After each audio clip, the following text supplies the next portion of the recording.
Mugamba mutya abali ku channel yaffe eyitibwa Kyayiti YouTube channel yaffe. Waliwo munnaffe wano wambuuzizza nti kyetaagisa ki okulima ebiggya. Wambuuzizza ekibuuzo ekyo. Oyinza okuba tugeze wagenzeeko mu kyalo oyagala oveeyo ng'olimye ku biggya bikeere bukeezi ku makya. Okulima ebiggya tekitegeeza nti ggwe wekka gw'alina okubirima ku lw'okuba ggwe akyagadde ng'ogenzeeyo. Nedda, osobola okugamba banno nti bannaye leero tulime ku biggya, tukeere tulime ku biggya.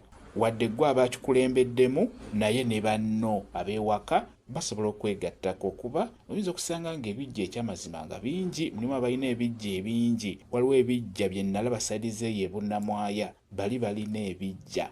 Musobola okubeera nga mulina ebiggya nga bingi nga tusobola byeteekako wekka. Gamba banno mubeere nga mulima ebiggya. Ekikulu kya byonna ggwe agenda okutambula agenda okuvayo mu kyalo beera ng'olima ku biggya. Limako ky'osobodde. Osobola okugenda ng'obakuulako ogenda obakuulako kiba kiwedde. Bano basigadde basobola okubeera nga babimaliriza. Kakati bw'oba olima ebiggya bino by'olina okwetegereza. Ekisooka, ebiggya babirima ku makya. Simanyi oba mukimanyi. Kikulu nnyo kale okubirima ku makya. Kyekisinga ddala okubeera ekikulu. Naye ate waliwo okubeera nti otugeze obadde ogenzeeko eyo n'oyitako ewammwe. Ekyamazima n'oyagala okwateeko ku biggya by'ewammwe oba obikuulekulekoko ku muddo, osobola okukikola obudde bwonna tekiba na buzibu. Tugeze ziri ssaawa 6-8 nga z'otuukiddeko ewaka dakiika emu ogenda kuba ng'ovaawo ogende oddeyo ku kibuga. Genda ku biggya, genda ng'obikuulakuulako n'oluvannyuma osobola okugenda. Ekikulu kya byonna beera ng'okwata ku biggya ebyo ng'obadde ogenzeeko mu kyalo. Ekirala, bwe muba mulima ebiggya mulina kubeera mu bigere mwenna.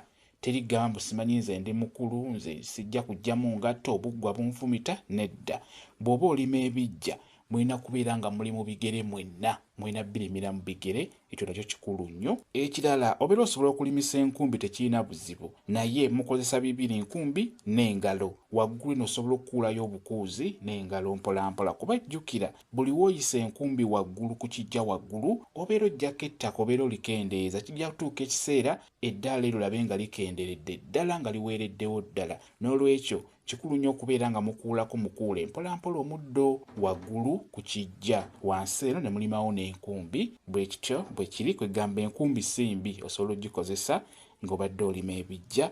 Ekirala, bw'oba mulima ebiggya temwebuuza. Omuntu alima ebiggya tebamubuuza.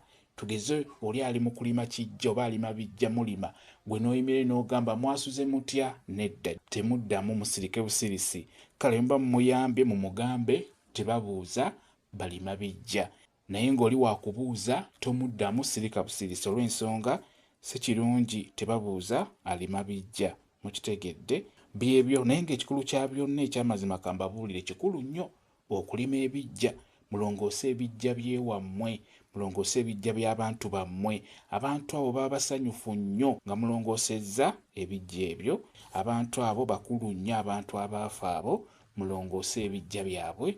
Kijja kuba kikulu nnyo. Ekyo njagadde mbeere nga nkibabuulira. Kambe WhatsApp namba yange osobola okumbuuza, nja kwongera okunnyonnyola ku vidiyo eno.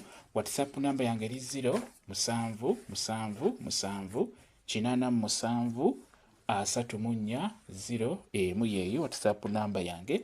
Mwebale kubeera ku channel yaffe eyitibwa Kyayiti YouTube channel yaffe. Kyembasaba mugende mu maaso n'ogyegattako mubeere bulungi. Mweraba.